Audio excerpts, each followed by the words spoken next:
buli lwolowooza ku mugaati ogw'omulembe era omuwoomu ddala lowooza ku Baker's Choice Bread okukolebwa banno ba Baker's Choice Bakery. Bano bakola ne keekisi eza buli kika omuli ez'amazaalibwa, keeki z'embaga, keeki z'okwanjula, baby shower cakes, graduation cakes, donut mu bika eby'enjawulo, burger bread, loaf bread, amandaazi, daddies n'ebintu ebirala bingi. Kubako noti 7 noti 3 9 emunya 7 2 oba noti 7 noti 8 2 3 6 oba plus 9 7 5 8 9 9 6 8 Baker's Choice Bakery. Taste the Baker's Choice.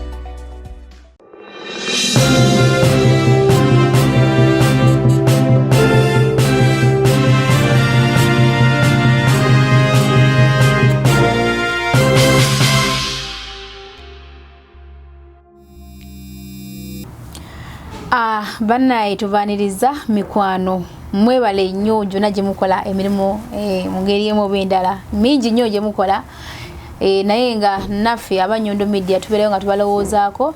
Bannaye guess what? Ade bambuuza omukulu nali mu studio zaffe olunaku olwaleero essaawa olwaleero mubaleetedde amanya yenze Nyondo Rozet ate nga nsinzira ku Nyondo Media n'embeera nga mbatuusaako emboozi ez'enjawulo mawulire ag'enjawulo ate nga tuli wano mu UAE tuli Dubai. Lwaleero lwakusatu era nga tugenda kuba nga tutula mu program yo eŋŋanzi Kyusa Endowooza yo era nga mwana mulenzi abadde atubuuzeko akabanga simanyi nsonga lwaki kuba bwe namubuuzizaako awo seeka ki ekyabaawo asimayiniza obusimayiniza ebiseera ebisinga aba talina kyakwogera asimayiningawo so kabeere nga ate bubanjulira ye mwami Mahad abayita mumanyi amanya agasinga kageyanjule naye nga tumanyi nga CEO ate wa Choice Bakers Bakery studio mwali. Assalamu alaikum wa rahmatullahi wa barakatuhu. Alhamdulillah wa ba'd. Amanya n'eddoboozi Abdurrazak Mahadi Banadawa. Ne Ramzani lyange. Nsanyusa okuddamu okubalaba. Ndi musanyufu nnyo okubeera nga mukyaliyo okubeera nga ate mubadde mukyawagira mukwano gwange sister wange kimpa essanyu tubadde nga tuwuliziganya naye mmwe be mbadde mbuzeeko olw'emirimu emitongole gye mbadde nkwasaganya teginnaggwa naye nafunye obulungi badde bambuuza Mahadi yaddawa programu yaffe Kyusa Endowooza yo ki ekyabaawo soko nnyole ku bantu nga tewebuzaabuzizaamu wadde watali kwebuzaabuza programu tugibaddeko research abadde akolebwa okuyiga kubadde kukyagenda mu maaso naye nga ate n'emirimu tugikola. Remember buli muntu yenna ali wano he or she is a resource mobilizer and of course tulina emirimu emitongole egyatuleeta wano kati ate abalina ebiruubirirwa tulina ebbanga eggerere tulina okubeerawo. Okay, so tusuubira nti tuba tulina okufikisinga byonna bye tukola omuli n'okuweereza baganda baffe baneeno mu kaseera ako kennyini. So kati olumu bimanyi okututwalamuko obudde ne bubeera butono nnyo naffe ne tutuuka akaseera nga tetukyetegererako ddala naye nga ono muganda wange ebisingako awo nabimugambye dda off camera naye nga tubadde tuwuliziganya naye kati mwe tuli mu kizimbe and of course we are going to serve you tufikisinzeeko ebifikisingiddwa tugenda kubeera ffenna insha Allah tubasaba busabi mubeere nga muli abantu abagoberera abakkakamu n'abagala okuyiga yengeri yokka gye tusobola okuwangulamu olutalo lw'ebyenfuna 2022. Ekiri Uganda kaseera kano okay betambula Uganda soka briefly otemu kwinala abana batikiddwa. Well, as of now e Kampala tuli mu kaseera ka matikirwa era ogezaako okwegendereza nga abantu ku status zaabwe oba ku social media platforms bateekayo bannaabwe nga bagezaako okubayozaayoza baba congratulating olw'amakula ge batuuseeko abasomye masters abali ku degree esooka aba certificate it is what it is. Naye kakati ffe nga ffe ababyenfuna naffe tubaako n'obugambo bwe tubagamba and we welcome you in the economic war. Muve mu biri mubaddemu nga muli mu kusoma what and what. Thank you so much and of course tubayuza era tubasanyukirako naffe weewaawo naye kaakati here we are talking about reality. Obugambo bwange bwenjo bakuutira awala ni buyinza obutasanyusa abamu ku bazadde ababaweeredde ne bennyini abatikiddwa kubanga sinti buli atikiddwa yabadde alina okusoma bye yasomye. Mulimu ababisomye mu nsobi, mulimu ababisomye nga tebasoma byabwe nga balina be babisomera for 3 years and 4 years nomala emyaka enanga ebyosoma si bibyo olina gw'obisomera. That is something that is not fair. That is it. Ate nga kyekyakoleddwa. So kakati nze nyongera okukubiriza abantu era ngamba nnyo abantu mbadde ngezaako okubakubiriza nti we have to train ourselves to be job creators and not job seekers. Kuba kati ekiva mu kusoma omuntu ng'amaze okufuna empapula ze kunoonya mulimu, kusaba mulimu. Okutali wakaddaako. Right about now, economy ya Uganda nga bw'eyimiridde si ya mulembe. Okay? Abantu bagobwa ku mirimu, enkya n'eggulo. Abantu banoonya muwogo tebamulaba. Kakati ate abaatikiddwa abayizi be bangi. Nze nno ndowooza nti kati buli ayatikiddwa essaawa zino eno alina okutulaga nti yafumintiriza nnyo nga tannasoma byasomye. Okay? Not a matter of getting qualifications okitegera n'ofuna 20 senior 6 okay ne bakuwa basale oba ne bakuwa biki yes oqualifyinze and you have got the ability okubeera nga ogenda kusoma ku university osome course gy'oba osomye. Okay, when I was in senior 6 nalina omusomesa wange wa GP nali mwagala nnyo but we twali tunatera okufinalizinga tumale emikaaga tugende mu university yatukuutira ekintu natugamba nti mugenda kuva wano nga muqualifyinze kugenda ku university, mugenda kuva wano nga you have got the ability ebintu osobola okubikola n'obiyita bulungi nnyo but nga tonnagendayo you should attain the qualifications, you should attain the ability, lastly you should attain the opportunity. Okay? Excuse me. Kakati opportunity abasinga awo tuviiramu osomye osoma biology what and what naye abaffe ewamwe mu family waliyo omusawo. Okay? Kale mu family mulinayo omukwano gw'omusawo anasobola okulinkinga okubaako newenyiga mu bintu ebyo byosomye ka connection ako. Okay? Ife obadde otukulemberanga mu history which is okay. Okitegeera era bwe mugenza okusoma amateeka obadde omu ku bayizi abasinze. Okitegeera ekintu ekyo naye kakati munnamateeka ajja kubayo n'omuganda we gwe yakase mu bintu by'amateeka. Okitegeera ne wanaaba afunye second class lower nga kyabuzeemu gwe nga wafunye first class upper. Okitegeera ekintu ekyo tebajja kuyita gwe era ajja kunyigawo owuwe. Kituufu. Okitegeera ekintu ekyo kiba kitegeeza nti ono yes ability ebadde ntonotono okitegeera naye the opportunity was high, chances to get the job were high. Okitegeera era oli kyava yakimukakamu.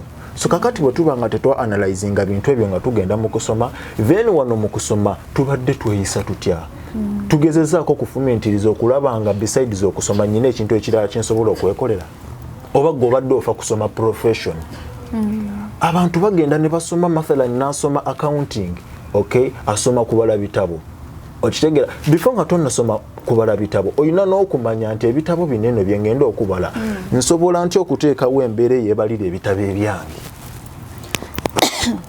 Kubanga bwona amala okusoma okubala ebitabo fe wona jeno okujja mu kampuni okutusaba emirimu tugenda kukusaba experience ya myaka 3. You want to be an accountant of Nyondo Gleam, okay? Nyondo Rozet we don't care oba we matter less on how Nyondo made her company, okay? Ate tetugenda kumubuuza nti kakati gwe CEO wa Nyondo Gleam wakomawo okusoma ne waba yakoma mu senior 6 ajja kwetaaga ebipapula byo gwasaba omulimu. That is it. Okay? Ekyokubiri ajja kubeera yeetaaga experience ya myaka 3 gy'otayina wakatikkirwa leero. Embeera eyo tugenda kugiyitamu tutya? Nkubiriza abatannagendayo okubeera nga bongera okufumintiriza n'okutunuulira opportunity. Okitegeera level. Okitegeera olusikinze high kyenkanaki era risiki yo ey'obutafuna mulimu eri high kyenkanaki oba eri lower kyenkanaki. Olina okubeera omutetenkanya.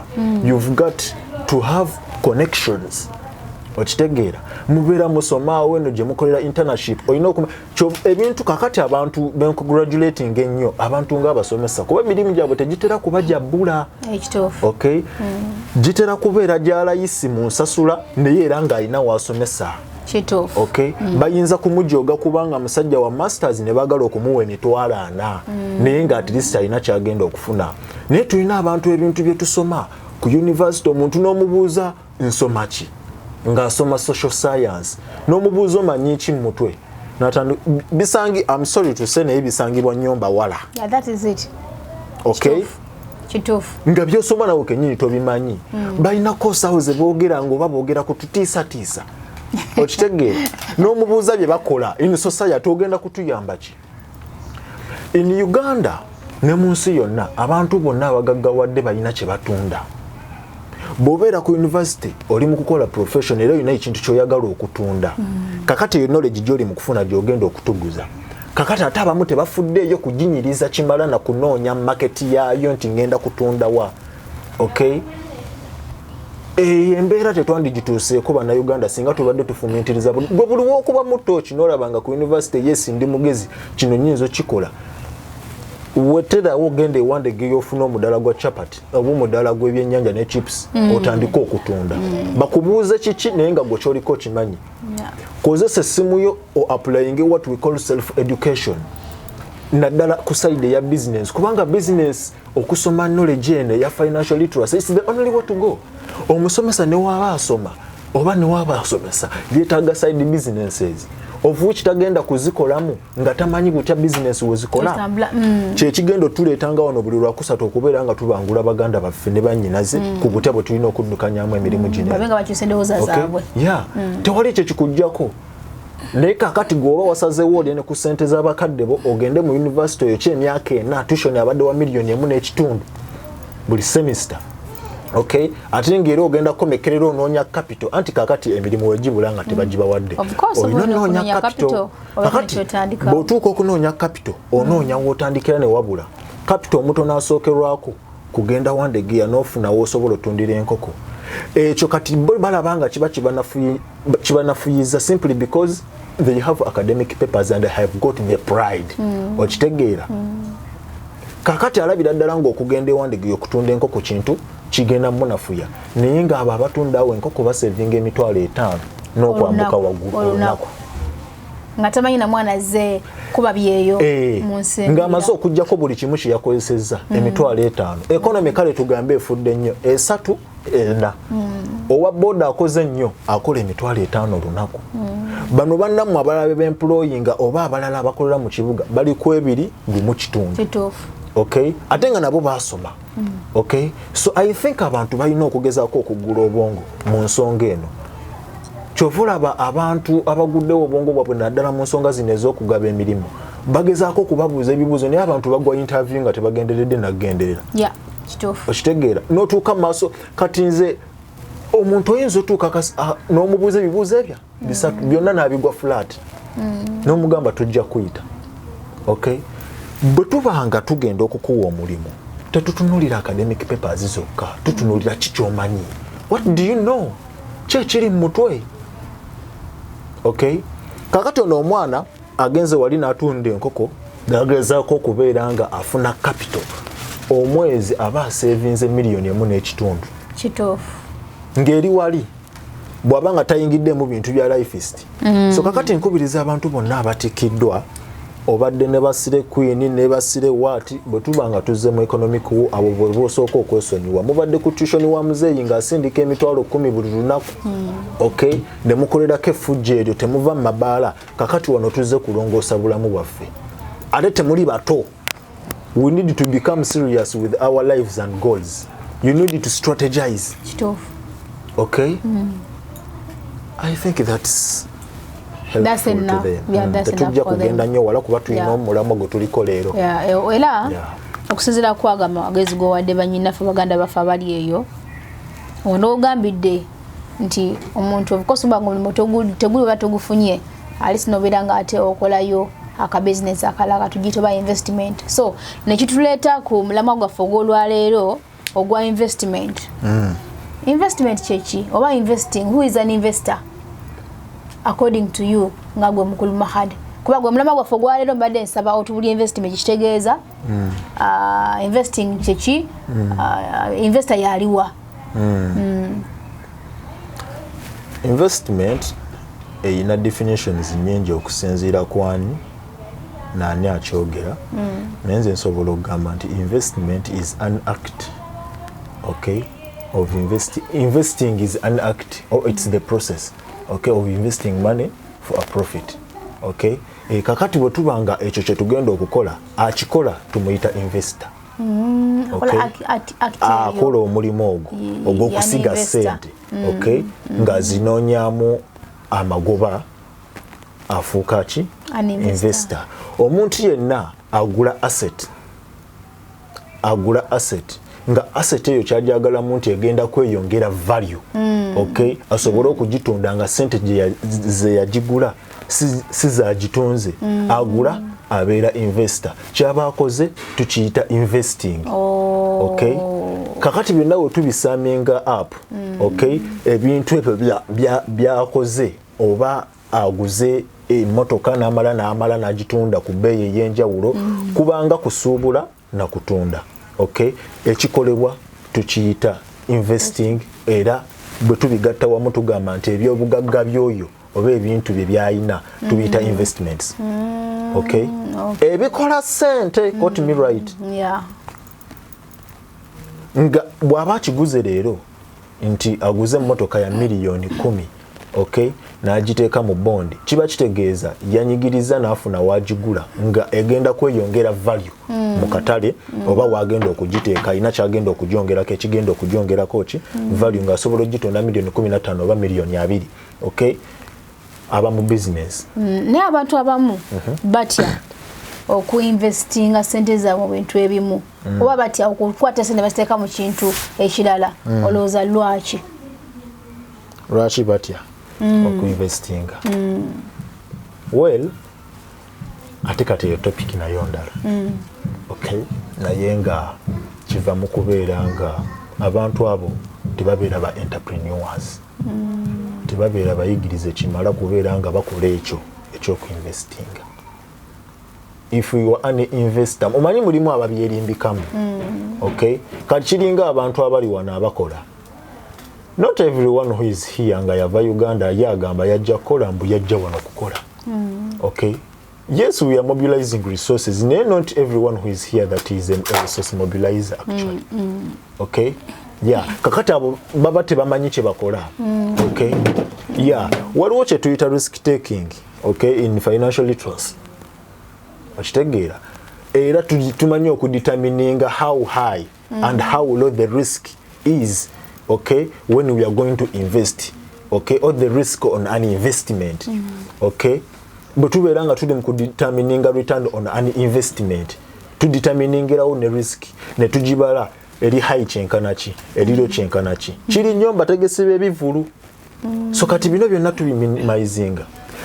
Kibuuzo kibadde kigaziikoko, naye nga omuntu oyo wabanga akyayinamu okutya aba ayina lessons zizasooka yeetaaga okutuulamu, naye obutamuwanvu yannyo aba yeetaaga okubeera nga amanya kikyagenda okukola. Ebyokukola ayina bingi actually, naye tugenda kubikoonako, okay, to be breaking it down. Yeah, ba investors abo balimu ebika. Given the fact nti investment bwe tuba nga tuli mu kuinvestinga, investments zirimu types, okay, zirimu ebika. Hali ne ba investor mubaamu ki ebika bya investor, okay, okusinziira ku kikyokola, okay. Mubaamu aba specializing mu kukola guno omulimu, n'aba specializing nga wonaawulira nga tugamba nti Mwami Edwin Musime, he is a real estate developer and investor as well. Kiba kitegeeza nti ali mu properties n'amataka. Okitegeera ekintu ekyo mu kuzimba amayumba n'okudevelopinga oba okukulaakulanya shelters ezisulwamu. Okitegeera kiba kitegeeza he is an entrepreneur, he is a businessman, okitegeera. He's good in interior designing, okitegeera ekintu ekyo. Yeah, kakati oyo gyali, okitegeera. Kakati bwe tuba tunoonya investor adiringira mu stock market, okitegeera, abagula shares, kakati ate Edwin Musima ali mu mataka tuba tetumuleeta. Okay? Tuba tetumuleeta. So kati bwe batuwe bajja baawukanamuko. Naye given the fact nti investment tuba tunoonyamu amagoba oba tunoonyamu value ey'okubeera nga tufuna ssente, okitegeera, ezo ze tubadde tetulina nga tugenda okusiga, tujja kutunulira abantu baffe tubasigire ekifaananyi kya income afunibwa. Okay? Tutunulire those two types of income ez'omugunda ennyo omuntu waffe ono zeetaaga okumanya. Ebintu bino bigaziiko. Neffe engeri gye twateekawo program ne tugamba nti tugenda kukyusa endowooza yo, tetugenda breaking down each and everything. Right. Okay? Mulimu abantu ababangufu eyo ajja okugamba ate nga kino tokikonyeeko. Tetwazze okusomesa sirabasi yonna.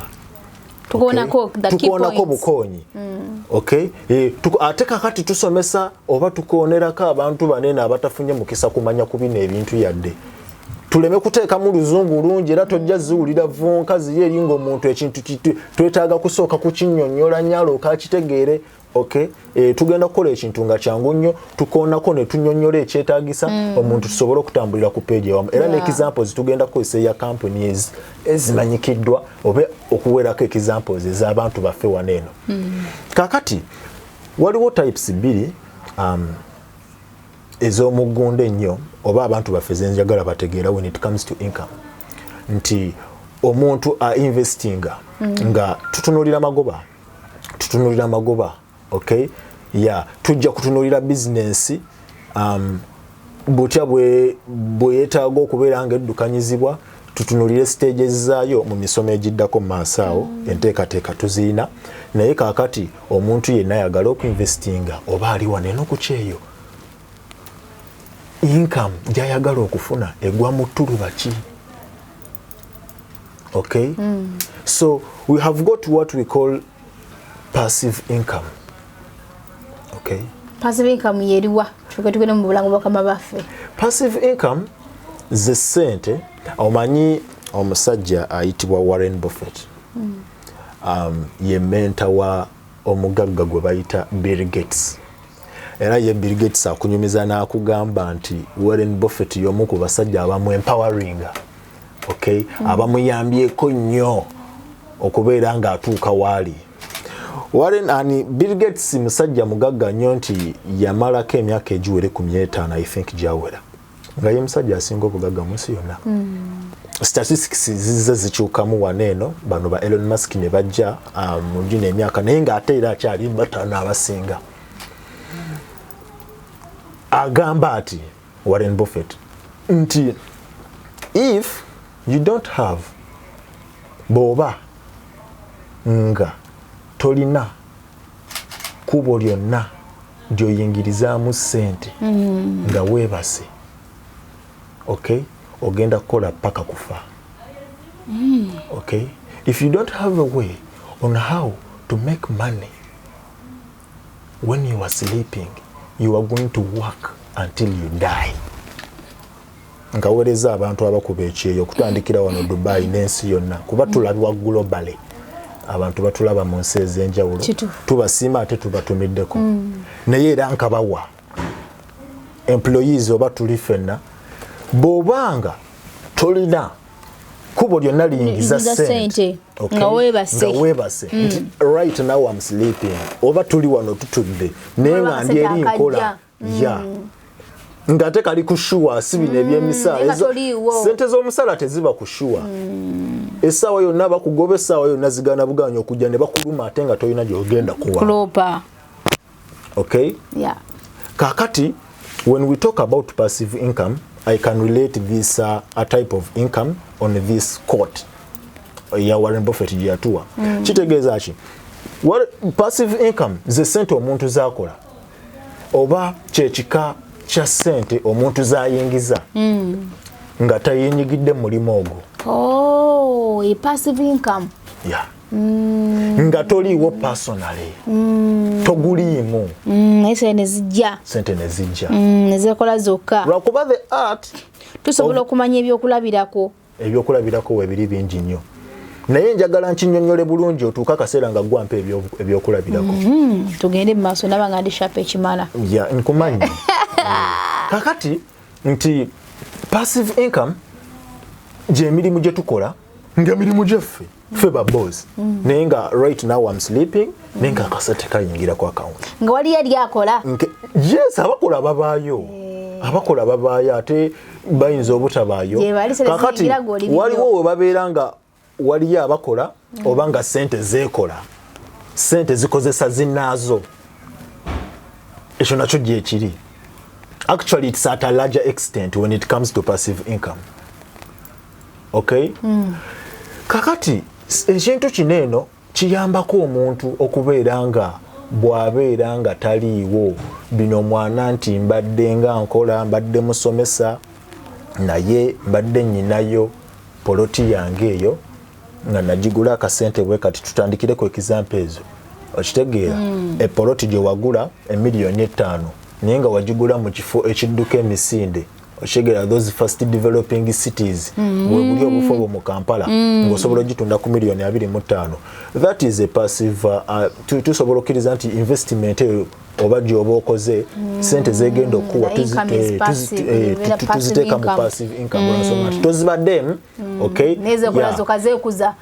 kakati another characteristic of passive income nti ebintu binene bitera okubeerawo nga biri long term okay biba byakaseera kawanvumuko osimbye emiti okay ogezaako kubeera nga ogeneratinga a portfolio, a business portfolio, a venture naye nga kigenda kubeera kyakaseera kawanvumuko okay ebanga asset yo actually lwansonga nti wofunira ekizibu kumutalera gonna gwegiba giriko egyo emiti osobola okugitunda okay kyovola abantu abalimi emmwanyi asobola okuzitunda nga yakaziteekayo nga zikyali nto bwezi okay nafuna omulwadde nga beetaaga $1,000,000 okumutwala India okay najja nazitunda awo wennyini natundirako n'ettaka lwakuba ate era eziriko ettaka eririko emmwanyi teritundibwa kyekimu n'ettaka ekkalu naye era tuba tugamba nti atunze emmwanyi cause he had invested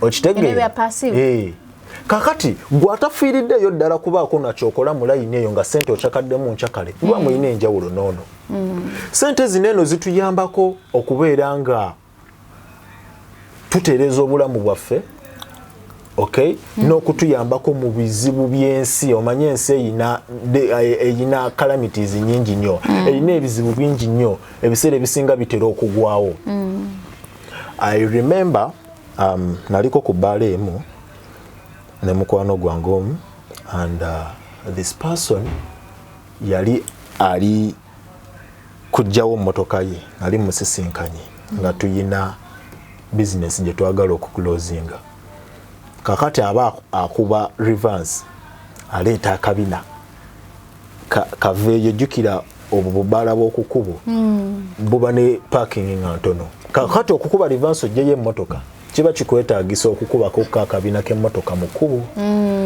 given the fact nti omuntu ono yali asibye seat belt n'omuntu ayali amuli wano naye yali asibye seat belt ng'akuba reverse emmotoka yava eri emisinde n'ekuba akabina k'emmotoka ke neyeetolola emirundi 3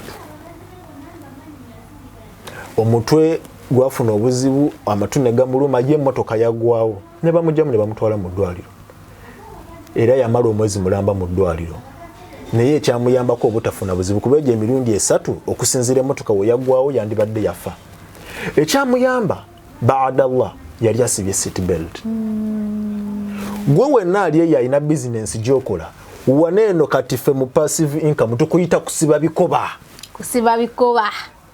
and right now in this catastrophic economy e Uganda gye tulimu abasajja abasibye ku bikoba ebyo ayinayo rentals ze okay ayinayo pichipisi ze nga mukaaga zingiza kasente on a daily okay be basajja abagenda okugiyitamu muje mukabira nti ebintu byeyongedde waggulu so kakati this is how beautiful, this is how valuable, this is how important passive income has gone.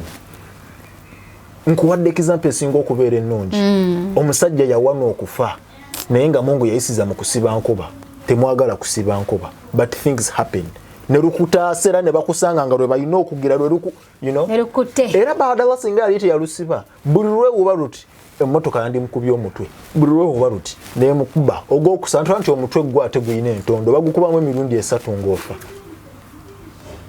internal bleeding n'ebifaanaganako ng'ebyo okay so kakati tuba tweteekerateekera embeera z'ensi ezifaanaganako bwe zityo omuntu omulala gwonna ndikunyumiriza example yandibadde empanvu muko naye katugibawo olw'obukulu bw'ensonga nti nina omusomesa wange yannyumiza nti yafuna emboozi ennungi n'omukyala she's a consultant omukyala oyo yali yazaala omwana bano abaana be bazaala nga tebannatuuka okay omwana oyo n'amuzaala nga omwana yeetaaga okubeera nga bamuteeka mu incubator for 3 months naye bamusaba ssente bamusaba miliyoni 2 beta ate nga omukyala yagenda okuva mu operation nga naye kennyini anaatera okufa obanga entuuko ye egenze esembera ng'embeera gyali musi ya mulembe ale nga naye alina ebyuma bye beetaaga omuteekako nga nabyo bya ssente miliyoni 1.5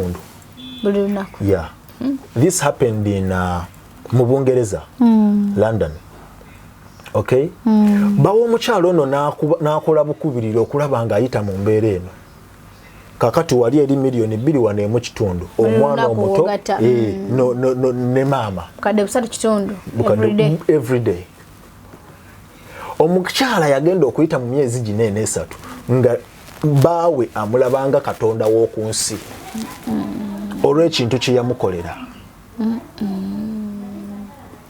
oluvannyuma lwa Mungu omukyala ono agamba nti baawe y'ensonga lwaki akyali mulamu tulako nga tonnagenda mu bbaala kunywa myenge egyo egy'ebbeeyi musajja omukulu okyali mwavu emyengo onywa gya 200 olunaku okay bwe mubala nga mugamba tuli baavu ene bwe tujja kuba kuba olulala kaakati omukyala ono embeera gye yalimu esobola okutuukako okay things happen oli mukyala ng'abalala osobola okuzaala babikugamba ne bikuwumaza amatungo olabira ddala olinga atakyategeera okay kaakati bw'obanga olinamu passive income zo these portfolios oyitawo otya buli lwolowooza ku mugaati ogw'omulembe era omuwoomu ddala lowooza ku Baker's Choice Bread okukolebwa banno ba Baker's Choice Bakery. Bano bakola ne kekisi eza buli kika omuli ez'amazaalibwa, keki z'embaga, keki z'okwanjula, baby shower cakes, graduation cakes, donati mu bika eby'enjawulo, burger bread, loaf bread, amandaazi, daddies n'ebintu ebirala bingi. Kubako noti 7 noti 3 9 4 7 2 oba noti 7 noti 8 2 mukaaga emu 9 oba plus 9 7 5 8 9 9 mukaaga emu 8 2 mukaaga. Baker's Choice Bakery, taste the Baker's Choice. Era nga tukyagenda mu maaso ate ne CEO Baker's Choice Bakery Mahad mu kizimbe ne programu yaffe Kyusa Endowooza yo onakulwayo tuba twogera ate ku investment atunyonyodde investmentkyeki ba investors be baliwa era natugamba nti ba investors balimu enjawulo naye nga kangende maaso n'okubanga ate mbajjukiza aba Speed Express Tours and Travel nga ate bano bakugu mu kutambuza abantu mu bifo ebyenjawulo mwe mwenna abali wano mu UAE nga mwandibadde mwetaaga okubanga ate mukyusa visa zammwe mungende maaso ate mbere nga mukozesa Speed Express Tours and Travel balina branches ez'enjawulo ogamba nga wano mu Dubai balinawo agenda ku Binias of course ekizimbe ekimanyikiddwa nga Dera Tower opposite Binias Square ogenda ate ku second floor room number 202 obere nga ate oyogerako nabo bulambalamba ne namba zaabwe z'essimu zibeerako ku screen yaffe gwe naagala okumanya ekisingako ng'oyita ku ssimu anateera ne mbajukiza n'aba Brewsters Coffee Obsession Academy era nga nabo balina ate branches ziri 2 balina waneno mu Dubai ne main branch eri Abu Dhabi gwe nandiagadde okubanga ate oyiga ku kintu ekikwatagana ne coffee obere mukugu mu coffee obere barista omulungi nnyo ate obere ngofuna ku mulimu guli kaka center kalungi kozesa aba Brewster Coffee Obsession Academy then Nimejiza ne kumakasa services nga naye asangibwa Deira ayina rooms ennungi ennyo. Ego ena ndayitazo kubanga ate omulako mu kifo ekisirifu nofunako ate ku ddembe nga tewali kutataganya kozesa ate Deira mukasa services. Enamba y'essimu ebeerako osobola kubanga ate omukubirako okumanya ebisingawo. Mpoza ate n'aba Unisco Constructors and Great Finishers Limited era company nesangibwa Uganda. Of course abantu abakugu mu byokuzimba ngone nitezo kubanga ate ozimba tolina plan ya kuzimba tomanyo tandisota omutegedde. He's my good friend. Kakasa Bakola wako mulungi. Bakola wako mulungi. He's my good friend, customer wange. Abantu mbakubiriza bagende babazimbira amayumba. Awulidde ata konkadda motoka isizaawo ebisingawo akakala nkako berenga mukayitamu. Tuli mu first developing country, economy yaddukira ddala waggulu nnyo. Tewali kikupapya kuzimba nnyumba eri substandard. Okay, abantu abali ku kyeyo ndowooza tunoonye nnyo capital tugende tukole business ezimalayo. Okay, topapa kuzimba nnyumba eri substandard olw'okuba tonnafuna kasente keetaagisa kubeera ng'ozimba ennyumba ennungi. Tusooke tukole kino kuba kye kikulu. Actually kwekyo kyennyini tuli kigendako olulala kale. Okay, tuba tukyali ate wadde omaze tonamaliza kutunyonyola bulungi eno passive. Tufundikire ne passive income. Tufundikire ne passive income. Kakati tubadde twogera. Watugamye passive income nachi? Waliwo type endala tujja. Okay, omulundi olundi. Bakati obudde butukutte. Tujja kujjayo nga yo nayo tugitanye. Kakati passive income eyo tugezezzaako okulaga omugaso gwayo. Ne tulaga ne level oba authenticity yayo mu maaso ga muntu wa bulijjo emuyambeeta.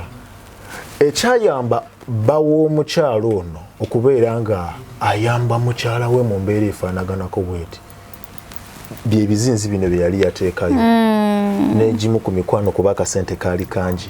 Abantu buli w'obeera ng'olina emikwano buli w'obeera ng'olina abantu b'okolagana nabo mu byenfuna, okay, baba bajja kukukwatirako ebbanga ly'omala nawe bw'oba ng'obadde olina w'otuuse. Kati ne kino abantu njagala bakibayige. Buli w'obeera ng'oli mwavu n'emikwano banamyavu. Kituufu.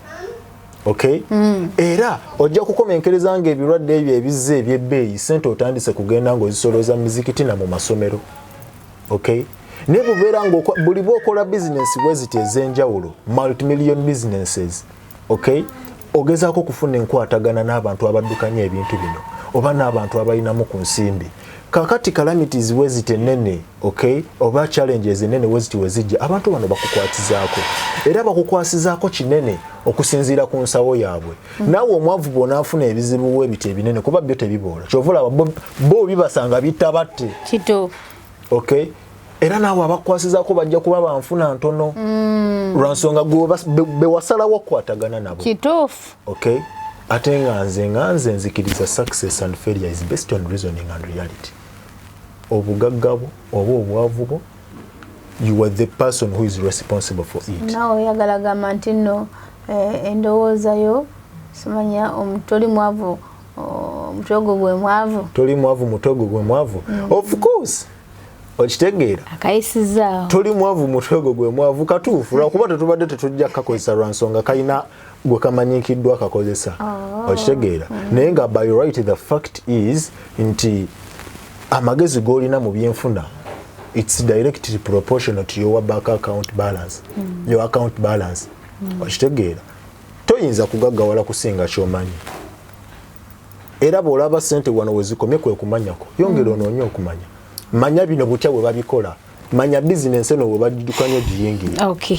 So kakati nkubiriza baganda bange abatulaba okubeera nga twenyigira mu kubeera nga tusiga ssente nga tetuliimu. Kituufu. Okay? Ozisige omanya butya bwe bikola.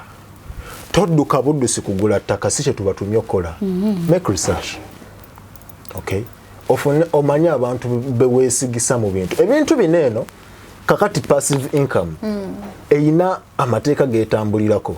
Given the fact nti you personally ogenda kubeera toliimu oba bw'obanga olimu kitono physically okitegeera nga just oli bodo oba nti gwe nannyini you are the leader okitegeera nguze piki zange 6 njagala zinkolere sente, okay, nga zindeetera sente bweziti buli mwezi oba buli wiki. Okitegeera kiba kitegeeza pictures oba tosobola zimanaginga ojja kufuna manager ali mu mulimo ogwo toweepampalika ku byotasobola bajja kukubba. There are some people abali eyo nga bakola company zino munoonyereze. Okitegeera ngero registering anti olina pichi mmeka za mugagga gundi nti buli week sente bazituzaako ku account, that is passive income. Oba oyingiza sente nyingi osinga n'owa rentals. Okay, so tuyanza nnyo mukulu Mahad, webale nnyo, webalire ddala weva olwakadde terusobola ate kugenda ku income ekika ekirala twogeddeko income, passive income, then ekika ekirala tusobodde kukikwatako olwakadde. Naye kansuubire nti gwe wenna alaba wamala dde okusubscribinga, atandika okusubscribinga nateera okwate ne kadaako at least lunaku olwokusatu obeere nga olaba Kyusa Endowooza yo, Nyondo Rozet ne Mahad ate ku Nyondo Media. Kitundu kyaffe ekyokubiri mu kirindiro olunaku olwokusatu, olunaku lwakusatu nateera mpaka olunaku olwokusatu ate tubeere nga tubatuusaako ekintu kyaffe ekyokubiri. Tujja kutandika ate n'ekika kya income ekirala, twogeddeko ekya passive kitunnyonnyodde tukikuguka bulungi nnyo, gwe naata kikuguse bulungi nnyo. Genda ate mu comment section obeere ng'okola ki, ng'oteekayo question yo bulambalaba, tujja kuba nga tugikuddamu nga tunaate kukola ki, kugenda ku kiri ekirala. Nga bubiri busatu obusembayo tubere nga tugalawo ate ekitundu kyaffe ekisoso kyonna olwaleero tube nga ate tutandikirawo olwokusatu olunaddako inshallah mukama nga atuwadde obulamu inshallah. Ekisooka neebaza abantu baffe abatulaba, mbakubiriza okubeera nga mwagala nnyo okumanya oba okufuna okumanya okubagasa, making sure nti buli kiri mu mutwe gwo kikusasula. Okay, awo tugenda okugaggawalira ekivumya abaavu okuba nti tebamanyi oba they are not knowledgeable lwansonga nti bye bamanyi tebabifunamu. Yesu oli mugagga mu kumanya naye omanyi bya mipiira tebikusasula. Okay, tufune knowledge eno. Kyovola bwe twadde twogera ku baana ba university twabagambye nti owaayisa ebintu obisomye naye bigenda kukusasula. Bwe bibanga bigenda kukusasula bigenda kukusasulira wa? Ogenda kumala emyaka 5 ng'onoonya bintu ebyo bwe bikusasulira. Then obiba tebisobola kukusasula. Noonyayo ekintu ekirala kyokola oba kyomanyi ekigenda okukusasula. Kyovola abantu omwana wa university twagala nnyo bw'abeera nga ali mu kusoma university abeeko n'ekintu ekirala kyayiga. Bw'oba oyize kukola kekisi ng'ezo nti at least omaliriza okusoma omaze okugraduatinga, there is something else you can do before you get a job. Nawe kuba kusuubula ng'okwo. Naye kakati bwe tuba nga tuli mu kuyiga ebintu ebyo, nze abantu nja kubasika nnyo okubeera nga bongera nabo okusoma ebyenfuna. Okay, oli mu kusoma history, ogenda kusoma busomesa, beera ku simu yo ng'oli mu kusearchinga about entrepreneurship ne financial literacy. Oli mutuufu nnyo. So tweyanziza nnyo, tweyanzeege takumira mpeera abatukumire, tubaagala nnyo nga naffe bwe mutwagala. Assalamu alaikum wa rahmatullahi wa barakatuh. Wa alaikum assalam wa rahmatullahi wa barakatuh. Okuzimba kya buvunaanyizibwa naye ozimbye otya? Kangwanjulire aba Junisco Contractors and Great Finishes Limited bakafulu mu kuzimba amayumba aga buli ngeri, bazimba kalina ez'ebyuma, hollow sections nga kwotadde ne I-beams. Oyagala plani z'ebizimbe, plumbing, okuwayalinga amasannyalaze, okukolera compound, finishing w'amayumba, interior designing ez'omulembe, so nga tukola ne biodigester septic tank ezitajjula, ezitawunya, ezitwala ekifo ekitono ate nga si za kunywamu. Kati mwaba amasomero, emizikiti, amalwaliro, amakanisa, amakampuni n'amaka, mwettanire biodigester zaffe ez'omulembe. Tusangibwa ku Modern Havana Complex, omwaliriro ogwokubiri, edduuka eryokubiri erubaga Kabusu Road, opposite Tavern Woods. Oba tukubire ku 0701 505 801 oba 0705 837 343. Junisco Contractors and Great Finishes Limited. Let your dreams be our project. buli lwolowooza ku mugaati ogw'omulembe era omuwoomu ddala lowooza ku Baker's Choice Bread okukolebwa banno ba Baker's Choice Bakery. Bano bakola ne keekisi eza buli kika omuli ez'amazaalibwa, keeki z'embaga, keeki z'okwanjula, baby shower cakes, graduation cakes, donut mu bika eby'enjawulo, burger bread, loaf bread, amandaazi, daddies n'ebintu ebirala bingi. Kubako noti 7 mwenda emunya 724 oba noti 7 noti 8 234 mukaaga emu mwenda oba plus mwenda 7 589 mwenda mukaaga emu 826. Baker's Choice Bakery. Taste the Baker's Choice.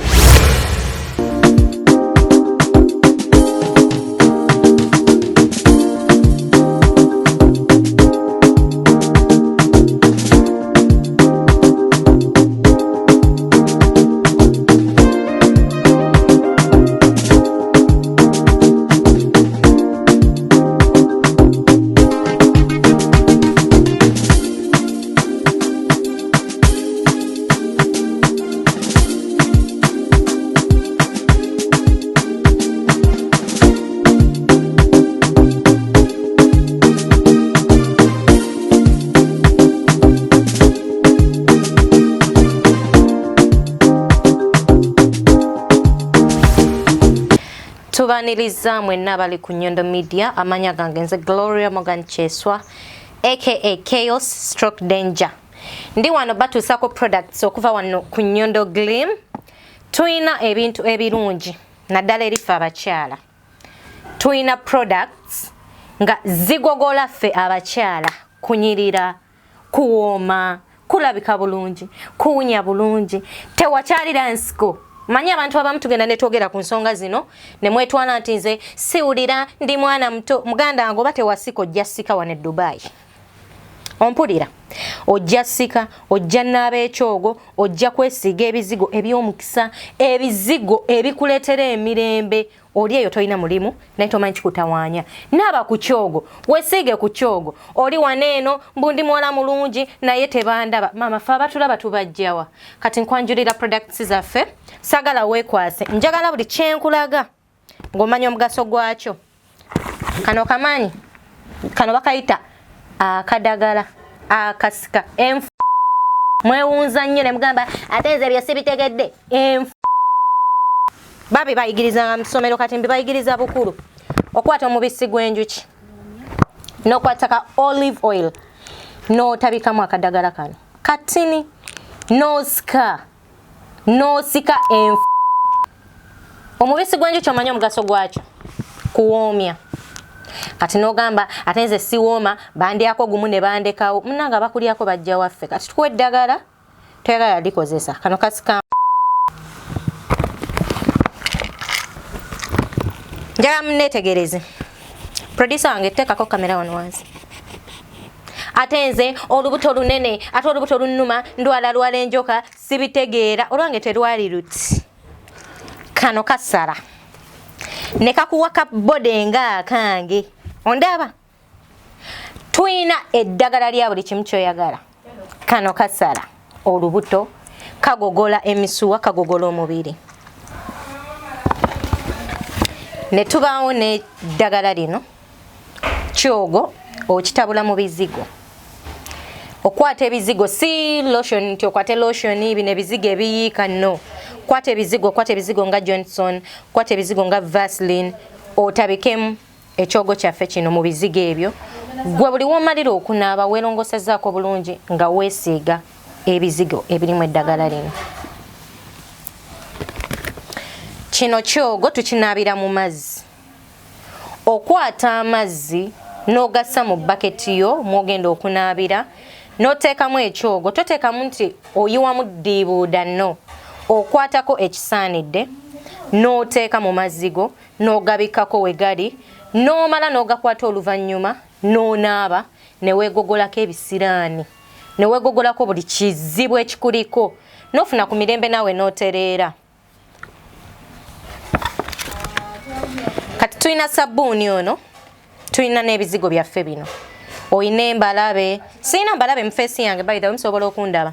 I'm black, I'm beautiful, ndi ku natural color yange. Okwata sabbuuni ono n'omunaaba bulungi.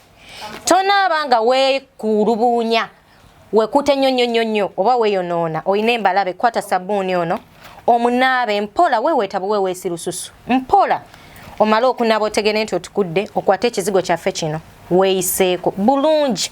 Bw'oba mukyala temwesiiga bizigo mu feesi ng'osiiga oti weeyonoona kwata ebizigo obenga massage ng'omubiri gwo mpola ng'omubiri gw'oyagala okuzza obuto ng'omaze onaaba sabbuuni waffe ono n'ebizigo byaffe bineeno.